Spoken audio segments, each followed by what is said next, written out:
Hai guys, untuk mendukung karya kita, jangan lupa subscribe ya. Lalu klik tombol loncengnya biar dapat notifikasi update dari FYO Multimedia. Kalau konten ini bermanfaat, silahkan share ya. Selamat menonton!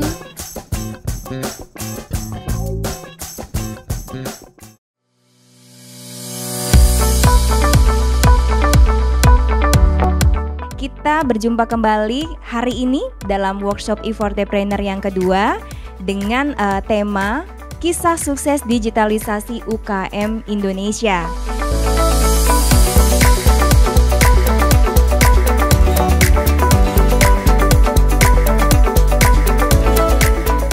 Kami sedikit mengingatkan tentang e-Fortepreneur bahwa sampai dengan hari ini sudah 330 peserta yang sudah mendaftar dari berbagai lokasi daerah di Indonesia, dari Aceh bahkan sampai Labuan Bajo, dan tentunya dengan beragam bisnis dan usaha. Ya, kami sangat berterima kasih kepada Bapak Ibu, teman-teman semuanya.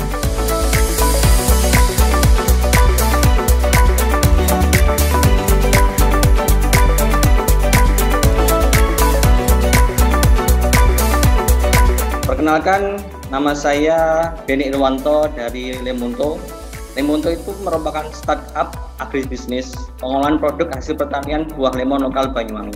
Kita menggunakan bahan baku lemon lokal organik yang berasal dari lereng pegunungan Gunung Raung. Kemudian di sini ada proses pemerasan. Kita menggunakan teknologi tepat guna sederhana, yaitu teknologi pasteurisasi. Ada proses penyaringan, kemudian pembotoran untuk filling, penyimpanan, dan proses labeling.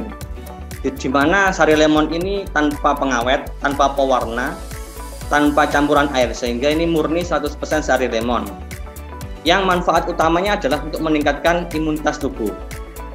Kedua adalah produk essential oil lemon, yaitu membantu untuk menurunkan demam dan mengatasi flu. Nah, untuk kedepannya kita juga akan mengolah produk-produk turunan dari essential oil yang bisa dapat berupa sabun wajah dan hand sanitizer lemon. Untuk strategi pemasarannya sendiri, di masa pandemi ini otomatis semuanya beberapa usaha tertentu harus merubah strategi pemasarannya, yaitu dari offline ke digital marketing.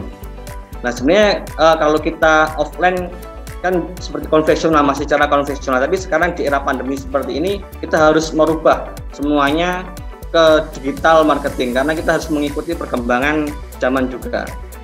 Saya pengen tahu Mas Denny, selama berjualan secara digital, apakah di marketplace atau di sosial media, yang paling banyak penjualannya di mana ya Mas ya, kalau boleh tahu?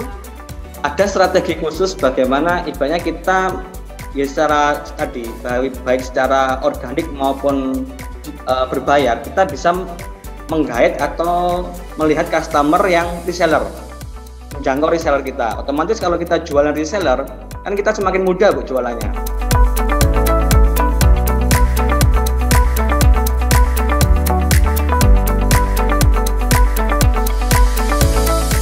Banyak di beberapa lokasi tambak yang pengukuran kualitas airnya itu masih manual. Mungkin tadi kalau di video sempat saya ceritakan. Tadi itu apa ya Mas namanya? Lidahtometer. Lidahtometer, oke. Itu jadi, manual ya Mas betul, ya? jadi dia melakukan pengukuran berdasarkan lidahnya aja gitu, atau kira-kira lah kalau kita bilangnya.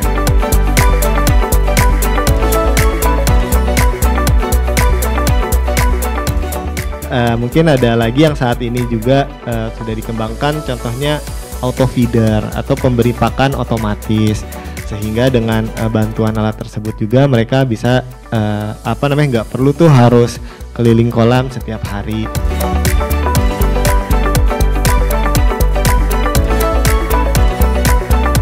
Jadi di aplikasi kami selain mereka bisa memantau proses budidayanya, tapi mereka juga bisa memantau proses atau catatan keuangannya. Apa sih yang dikeluarkan, apa pengeluaran apa saja, kira-kira stoknya masih ada atau enggak gitu.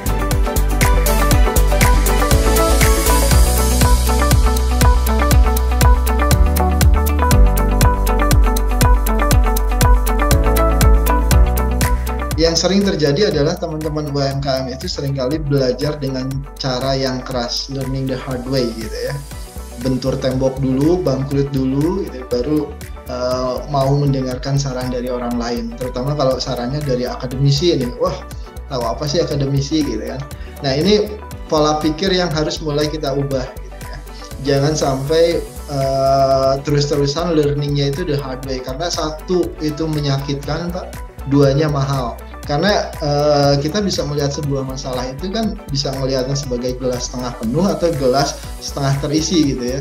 Itu mindsetnya ada di kita Pak. Bisa memanfaatkan atau justru tetap terus merutupi gitu ya, bahwa aduh pandemi ini, aduh COVID.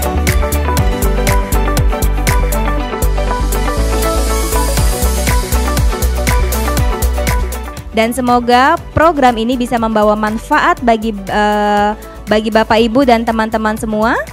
Terima kasih. Wassalamualaikum warahmatullahi wabarakatuh dan salam sehat.